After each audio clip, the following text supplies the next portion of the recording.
Alright everyone, thanks for joining me for the video portion of this prescribed fire workshop. So the morning started off with our burn boss, Will, talking to us about the plan, going over equipment, filling water tanks, checking radios, making sure everything was good to go, and talking about our acceptable burn parameters. So these are the acceptable burn parameters for this burn. So we are looking at relative humidity between 40 and 60. And this is the Kestrel that we use. It's a little mini weather station essentially to get on location weather data. So this is me scrolling through it to get some of that weather data. And of course when I filmed this, the instant wind speed was at 0 because we were in a little bit of a lull, but we had a max of 4.1 and an average of 1.7 miles per hour. It was about 47, 48 degrees. And our relative humidity was sitting right around 52, 53, which was in the window for the acceptable burn parameters for this burn. So we did a little test fire, good to go, make sure it behaved how we wanted. And this is the ignition sequence for the burn. So starting in the kind of upper right with the white circle and red X through it is our first ignition point. And our igniter is going to move from right to left along the sidewalk until we got to point 1.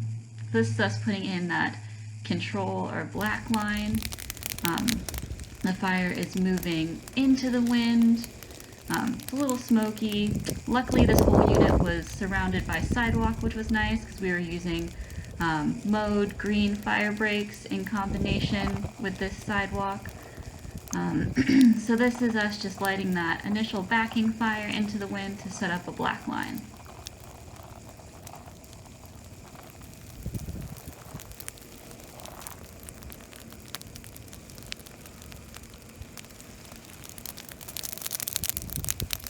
And our igniter is up there, and our ATV with the water tank is moving along with him to spray any spots.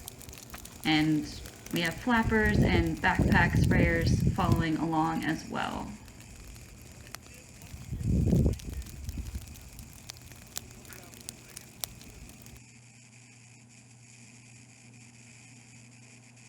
So this is just a still picture of that black line. And you're looking for about 20 feet of black line before you start any other fires. And so here we've gone from the X to the 1, and now we're going to start a strip head, moving from 1 to 2. And that strip head will be going with the wind. Alright, hi everybody. We are out here at Fox Ridge Nature Park conducting our prescribed fire. So we just got finished putting in our black line, which you can see kind of here behind me. And we are sending our first igniter through with a strip head fire. So I'll turn the camera around so you can see that. Alright, so he's coming through right here with the first strip head. So this fire will be moving along with the wind, and then it'll hit our black line that we've got in here. So our igniter is moving perpendicular to the wind direction. As you can see with the fire going with the wind, flames are a little taller than that backing fire we just saw. The wind's helping kind of push that along and through there. Alright, so we just went from 1 to 2. Now we're going to go from 2 to 3 in that first unit with the black arrows, and then from 3 all the way back to 1 to close it out and finish it off.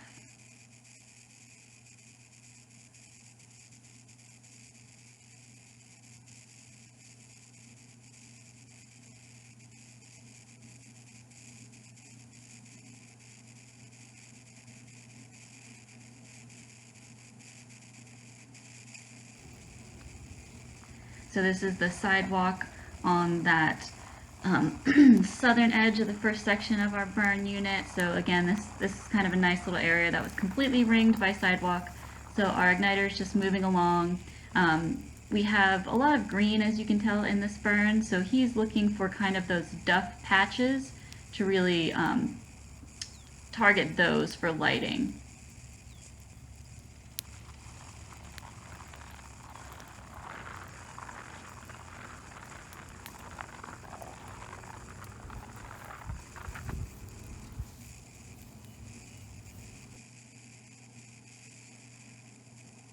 And we also used a leaf blower during this prescribed fire, and leaf blowers can be really great to help put things out as they creep across the fire break, or they can kind of help encourage a fire by adding a little bit more wind. And we used our leaf blower more for encouragement purposes during this burn.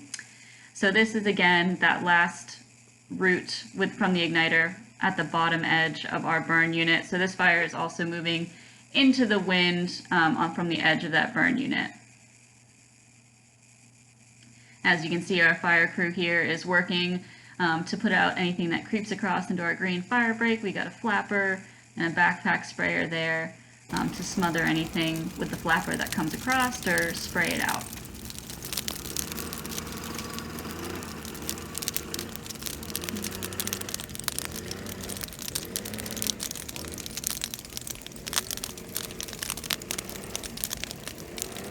And again, the wind is pushing this fire, so you're getting flames that are a little taller.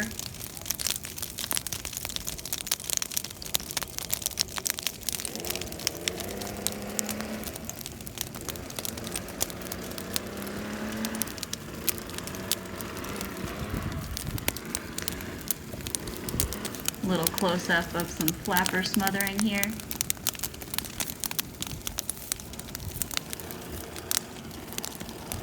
And it's important with the flappers to not actually flap them, because you can fan flames that way. They're really more of a smothering tool.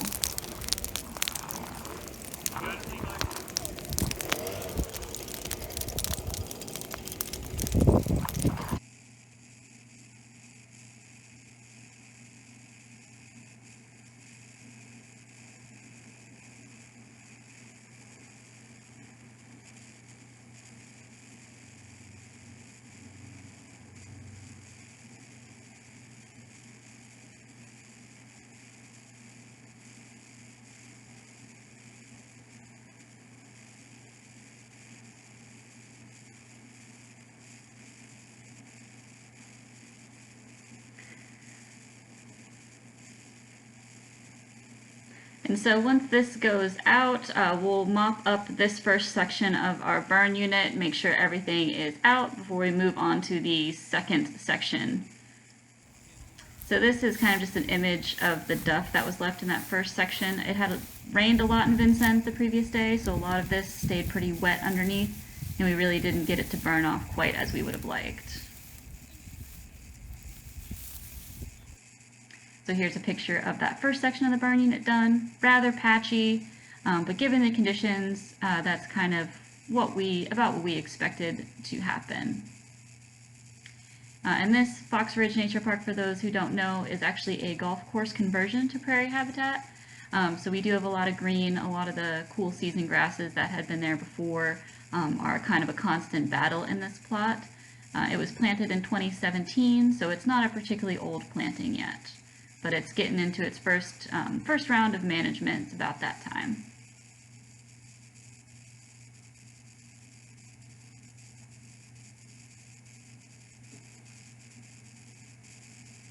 Alright, so we're moving on to the yellow arrows now, starting with the orange circle with the red X through it, kind of in that upper right section of that bottom portion. So we're going to move from 3 to 4, and again start out by creating a black line for this section.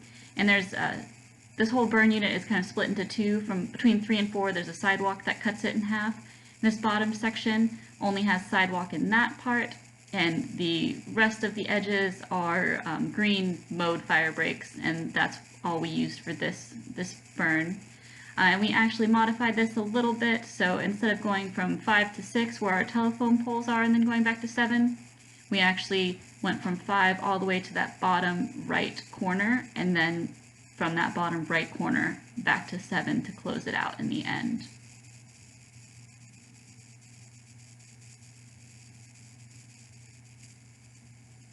So here are our igniters getting lit to start this section. We had written this plan for one igniter, but we had a second drip torch with us, and we utilized our second igniter to kind of follow behind our first one and help light anything that didn't quite catch. This fire, with so much green out there and it being a younger prairie planting, and with all the rain the previous day, we had a lot of difficulty getting things ignited. Here we are with the leaf blower again, trying to get some encouragement, and this is our burned out unit from the first part of the morning behind us. And there's our burn boss and ATV. So now we've got our black line. We're going from 5 to 6, which again is going to be that bottom right corner. We have modified a little bit. And this 5 to 6 movement is going to be another strip head fire, just like the 1 to 2 from that first burn section.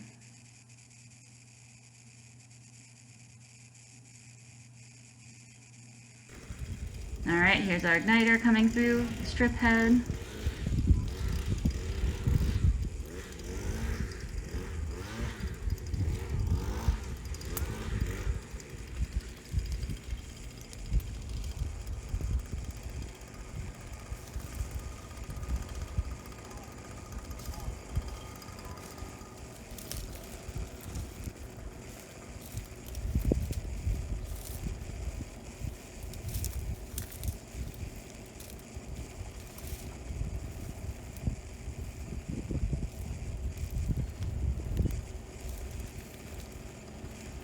And there you go, you can kind of see the flames starting to come up a little bit now as that wind hits them.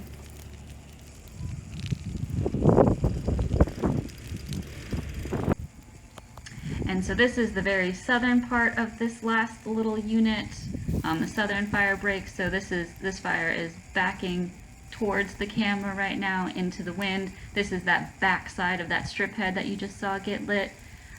So we had planned to have a little backing fire come underneath our telephone poles, so it's a little less intense, and around our poles we have a raked fire break around them. And you can see into the wind, flames aren't nearly as tall as the head fire from the strip head was, and just kind of creeping towards the fire break.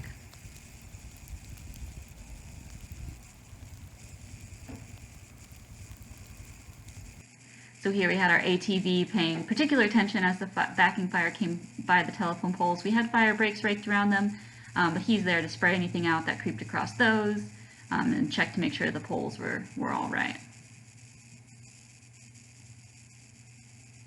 Alrighty, so we just went from 5 to 6. Our igniter's down in there in that bottom right corner. Again, 6 has moved down there, and so now we're going to just go from 6 to 7 to finish it out and burn out anything that the backing fire hasn't already gotten.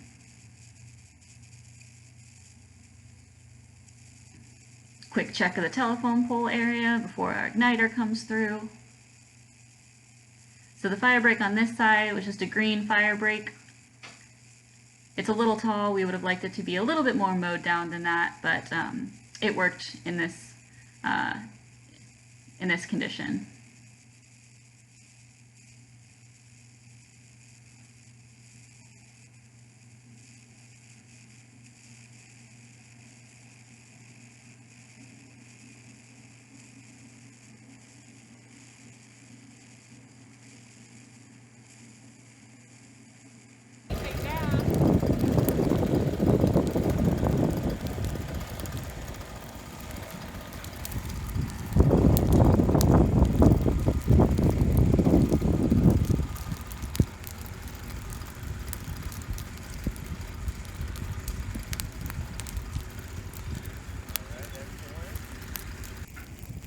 Alrighty, and so our igniter has made it all the way across along that bottom fire break.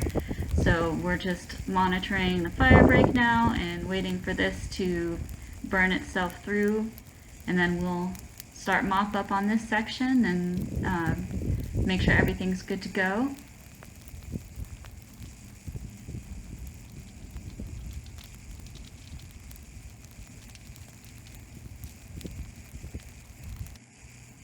So this is that second section that we burned. So possibly from starting in the afternoon, having a little bit more time to dry out, we got a little bit better thatch consumption in that area. So here's the end of the burn. Again, pretty patchy. We finished mop up. We called the fire department to let them know that we were done. We also called them in the morning to let them know that we were about to start. During this time of the year, we are starting to see some of our little forbs pop up. But the goal of this area, it has 3 separate burn units. We burn this unit in that springtime burn window. We're hoping to burn the other 2 in different windows, a dormant seed or a dormant burn, and then probably a late growing season burn. So we'll have these next to each other to kind of compare the outcomes, which will be pretty interesting. So hopefully we'll host another in-person workshop for one of those upcoming burns.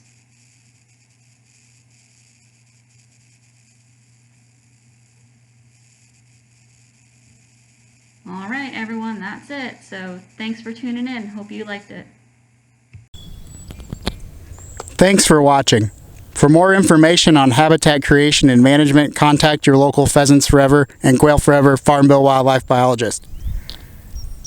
You can find your biologist by going to pheasantsforever.org, scrolling to the bottom of the page, and clicking on the Find a Biologist link. Be sure to follow us on Facebook at facebook.com/INPFQF.